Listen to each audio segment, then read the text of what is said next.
Is your organization built on a shaky foundation?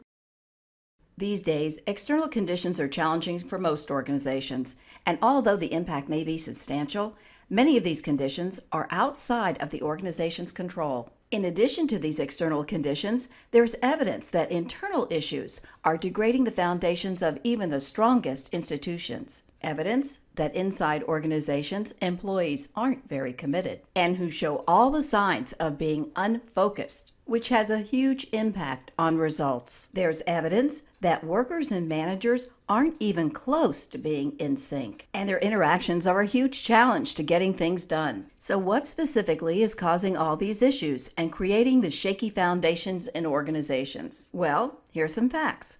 Only 33% of employees surveyed view their management as strong leaders. Managerial incompetence in corporate America in the public and private sector is between 50 and 65%. Poorly managed work groups are an average of 50% less productive and 44% less profitable than well-managed groups. The facts indicate that it's a prevalence of ineffective managers and informal leaders at all levels that's creating the shaky foundation. So why aren't managers doing a better job? There certainly is a lot of money being spent on training, and there isn't any lack of information about how to manage. If information and money were the solution, golfers could be instantly better by reading tips in a magazine. Anyone could play a musical instrument just by taking one lesson, or be an expert at that new software program by reviewing the help manual, like playing golf or learning a musical instrument.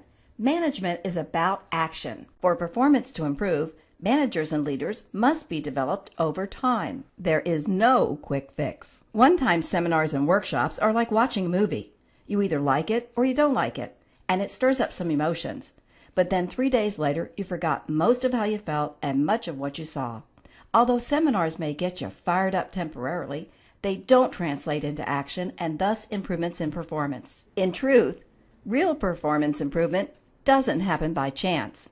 It takes a commitment of time and energy. What if Captain Sullenberger didn't make the time for developing his performance? The passengers on Flight 1549 were really happy that Sully Sullenberger put in the time it took to take the training that was required. You see, performance improvement requires application. The more we replicate a behavior, the more imprinted it becomes. Performance improvement requires feedback.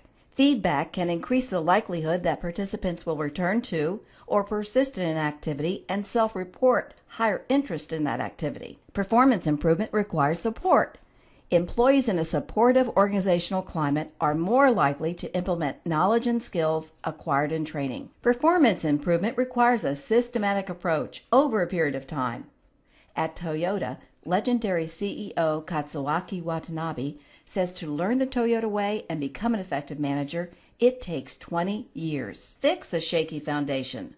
Focus on developing the foundation of your company, the individuals that formally and informally manage the activities of others. It'll pay off in many ways.